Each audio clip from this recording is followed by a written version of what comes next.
Hey all, TonyBing here. Hello and welcome to another guide video for Marvel Strike Force. So with the launch patch really mixing quite a lot up in the game, we've got some characters we can no longer farm.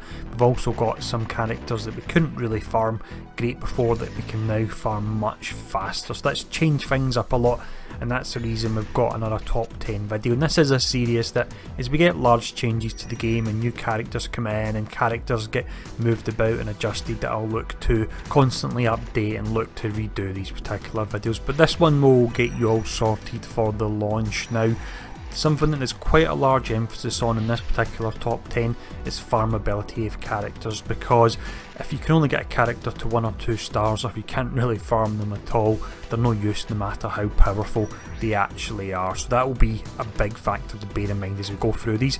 So let's see who we've got in the 10th spot. Coming in 10th position, we've got a new entry here with Drax. Now, he's a character that's had a bit of a roller coaster ride in the game so far. When he first came out, he was exceptionally strong. We then had patch 0.31 with quite a few characters were given the option of cleansing taunts, and it made him kind of useless as a tank, because if that cleanse was removed right at the start of the battle, he's so slow he would just stand there the rest of the battle with no taunt on him at all. Now, that's been fixed with the latest patch, and that's why he's now shown in the top 10 here. On his special skill, he has a taunt on a 4-turn cooldown. So what you can do, start the battle, you've got your auto taunt. If that stays up, fantastic, but if it gets taken off, when you next get a turn with him, you can fire that taunt up again there, and he's got the high health pool that he's always had, as well as his health drain as well to keep his health topped up. So really strong character now, and I think he's only going to get stronger as we get more Guardians of the Galaxy characters released into the game. So that's 10th spot. So let's see who we've got next in 9th position. Coming in 9th spot here, we have a pretty simple character, but what she does exceptionally well. Now, it's Electra. The two things that make her really great is the fact that on her special move, which is available at the start of battle, she can remove buffs from enemies. So she could take the taunt off a tank, for example, and then what happens after she uses that is she'll go invisible, because she does have a low health pool, so she could get one-shotted. So she goes invisible, and then she can stay invisible until she charges up her ultimate skill, which in most instances, as long as you're not using it against a tank, will actually one-shot them. And also, she's readily farmable via a nice early story mode level heroes 3.9. So great character there, but let's check out who we've got in 8th place. In 8th position, we have another new entry here with Hawkeye. So my main man, I managed to get him in. Now, the reason he's made it into the top 10, it's nothing to do with the fact he's a personal favourite of mine. It's to do with the fact that you can now farm him through 2 nodes. You've got Heroes 6.6 and you get Villains 1.9. Now, he has always been great, but the fact that you couldn't farm him as quick is one of the reasons that he's not been in the top 10 before. Now, what he actually offers for any new players that aren't familiar with him, he's a controller class.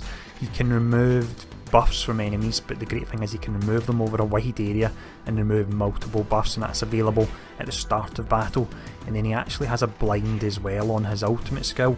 If you fully level that up, it'll be able to blind entire teams. So later on, once we get the ability to take skills up to level 7, that will be exceptionally powerful, and I'll see him going even further up the ranks in these videos as a result of that. But next up, we'll see who we've got in 7th place.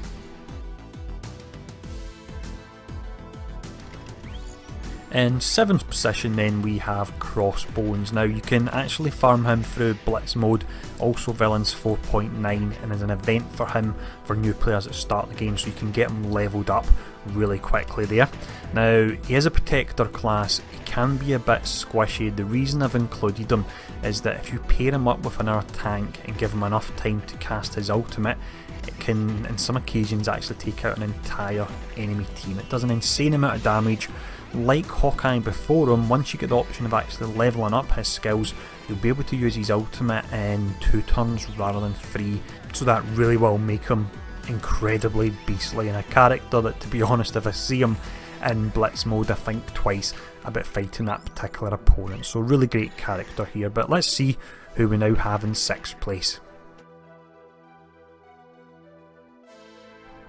In 6th position we have Kingpin, and he's a character that's moved down the rankings a little bit.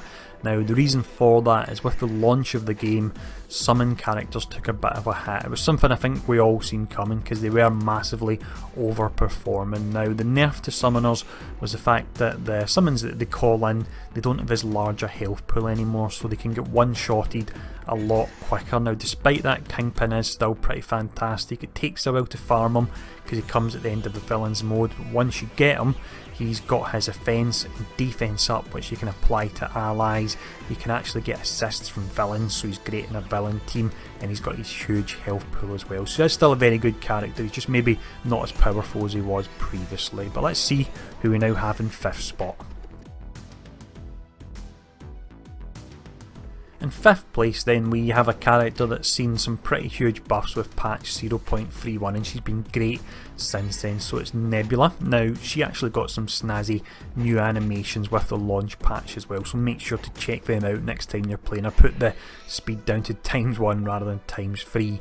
Now what makes her so great is that all of her skills start off fully charged, so she's ready to go from the start of the battle, and she's got quite a lot of defensive buffs. She's got counter, she's got a fade, and she's also got a speed up as well, and she's got incredibly high uptime on her, so she's a real fun character to play, and she can actually be really tanky due to the evades as well there, so she's worthwhile checking out. But let's see who we've got next. In 4th spot here we have Gamora. Now she's available to farm through the Blitz and also story mode Nexus 2.9. Now what makes her great is her single target damage, but when she actually defeats an enemy with a particular skill, she can then chain and cast another skill as well because her speed bar is filled up. So she can be great for taking out summons because her health pool is so low. You smash one and then you actually get full speed up, so you can cast another skill and go and smash that other summon and take the 2 ones out straight away that have potentially just been cast. So that can be really great fun. Now what makes her great as well on top of all this is the fact that she offers a crit buff to Guardians. So with Drax getting his buff and at a later date Groot and Star-Lord coming in, and they look pretty powerful as well, she's only going to get better. Coming in at 3rd position we have the good old Steve Rogers, as of course Captain America. Now what makes him so good, and the reason he's made this top 3, is he's got quite a full kit. He's got a cleanse on it, and he's also got defense up. He has taunt being a protector class, and he can give energy to Avengers and regular allies, and he's also got his block as well, so he can be really quite nice and tanky. His health pool does look a bit on the lower side, but don't let that fool you. The block really does help, and he's got nice armor rating as well, so he is a great character. He's one that if you see pop up in the store for the £10 offer, I would highly recommend getting him because that will unlock him at 3 stars for you. But let's see who we've now got in 2nd spot. In 2nd place we have Yondu. Now in a previous video he was in 1st spot. The reason he's dropped down is the very same reason that Kingpin's dropped a little bit down the ratings, is that his summons are pretty squishy and can be one-shotted now, and it does take away a lot of the damage he does. Now despite that, he offers a lot. He's able to clear positive effects from targets. He's got his summons of course, and when he brings them in he'll apply offense up to them. He has a huge AoE that can do a nice amount of damage, but it doesn't work on stealthed enemies, so if you're fighting somebody like Hand Sentry, they can essentially nullify that AoE, and I'm seeing more and more people use Hand Sentry recently, so it pulls his efficiency down a little bit. Despite all that, he is a very good character, and you can now farm him very early. You can farm him on Heroes 1.9, so that's really nice, and he is someone I would recommend focusing on. But let's see who we've now got in 1st place. In 1st place then we have the awesome Quake. Now at the start of the video I mentioned that the availability of a character would play a big part in the ratings, and this is one of the reasons why Quake comes in at the number 1 spot. You can farm her through arena, raids, and you can also get shards for her through milestones for raids, so she's one of the easiest characters to 7-star, and once she's 7-starred she is really powerful. Now what she offers, she has slow that can apply up to multiple targets for 2 turns, she can cleanse effects from enemies, and then she's got a huge AoE which is charged relatively quickly. It takes 3 turns, does a whopping amount of damage, and it applies offense down to enemies as well. So she really is a great character, and one, as mentioned, you can get her starred up nice and early, and once she's starred up you can start working on your ultimate shards. So that's my top 10 anyway. Let me know what you think in the comments below, if there's any characters you would maybe change about from what I've chosen, and as always, thanks for tuning in for this, and I'll see you all again soon.